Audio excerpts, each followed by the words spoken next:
ಏನು ಪ್ರಯೋಜನವಿಲ್ಲ. ಇದು ದೊಡ್ಡ ಮುತ್ತು, ಪ್ರಪಂಚದಲ್ಲೇ ಇಂಥದ್ದಿಲ್ಲ ಅಂತ ಅಪ್ಪಯ್ಯ ಹೇಳ್ದ. ಅಪ್ಪಯ್ಯ ಯಾರು? ಸರ್ ಸಿ ವಿ ರಾಮಣ್ಣ, ರಾಜರಾಮಣ್ಣನ. ಅವನು ನಿಮ್ ಗಾಂಪುರ್ ಗುಂಪಿನಲ್ಲೇ ಒಬ್ಬ. ಬಂಗಾರಕ್ಕೆ ಬೆಲೆ ಜಾಸ್ತಿ, ಕಾಗೆ ಬಂಗಾರಕ್ಕೆ ಬೆಲೆ ಕಮ್ಮಿ. ಹಾಗೆ ಮುತ್ತಿಗೆ ಬೆಲೆ ಉಂಟು, ಈ ಕಾಗೆ ಮುತ್ತಿಗೆ ಬೆಲೆ ಇಲ್ಲ.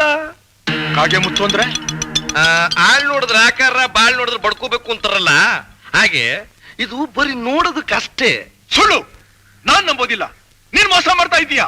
ಮುಟ್ಟಾಳ, ನಾನ್ಯಾಕೋ ನಿನಗೆ ಮೋಸ ಮಾಡ್ಲಿ? ಈ ಮುತ್ನಲ್ಲಿ ಲೋಲಾಕ್ ಮಾಡಿಸ್ಕೊಂಡ್ರೆ ಕಿವಿನೇ ಅರ್ಧೋಗುತ್ತೆ, ಮೂಗುತಿ ಮಾಡಿಸ್ಕೊಂಡ್ರೆ ಮೂಗೆ ಅರ್ಧೋಗುತ್ತೆ, ಕತ್ತಿ ಕಟ್ಕೊಂಡ್ರೆ ಕತ್ತೆ ಉಳ್ಕೋಗುತ್ತೆ. ಇದನ್ನ ಇಟ್ಕೊಂಡು ಚೆಂಡಾಟ ಆಡಕ್ಕಾಗತ್ತಾ? ಚೂರ್ ಮಾಡಿ ಒಡವೆ ಮಾಡ್ಕೊಳಕ್ಕಾಗತ್ತಾ? ತಗೊಂಡೋಗಿ ಯಾವ್ದಾದ್ರು ಮ್ಯೂಸಿಯಂ ಕೊಡು. ನಿಜವಾಗಿಯೂ ನೀನ್ ಮನುಷ್ಯ ಅಲ್ಲ. ಒಳ್ಳೆ ಮುತ್ತು ತಂದ್ರೆ ಎಂಥದ್ದು ಕಿತಾಪತಿ ಮಾಡ್ತಾ ಇದೀಯ ನೀನು.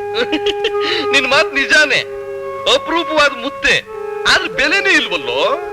ಆ? ನೀನು ನನ್ನ ಹಳೆ ಗಿರಾಕಿ, ಮೇಲಾಗಿ ಒಳ್ಳೆ ಮನುಷ್ಯ, ಎಷ್ಟೋ ಆಸೆಗಳನ್ನ ಇಟ್ಕೊಂಡು ಬಂದ್ಬಿಟ್ಟಿದ್ದೀಯ. ಆಯ್ತು, ನಿನಗೋಸ್ಕರ 1,000 ರೂಪಾಯಿ ಕೊಡ್ತೀನಿ, ತಗೊಂಡು ಹೋಗು. ಏನು ಬೇಕಾಗಿಲ್ಲ, ಅದ್ರ ಬೆಲೆ ಇನ್ನು ತುಂಬಾ ತುಂಬಾ ತುಂಬಾ ಸಾವಿರ ಆಗುತ್ತೆ. ಎಣ್ಸೋದಕ್ಕೆ ಬರ್ದೇ ಇರೋ ದೊಡ್ಡ ನನ್ನ ಮಕ್ಕಳಿಗೆ ಕೊಬ್ಬು ಬೇರೆ.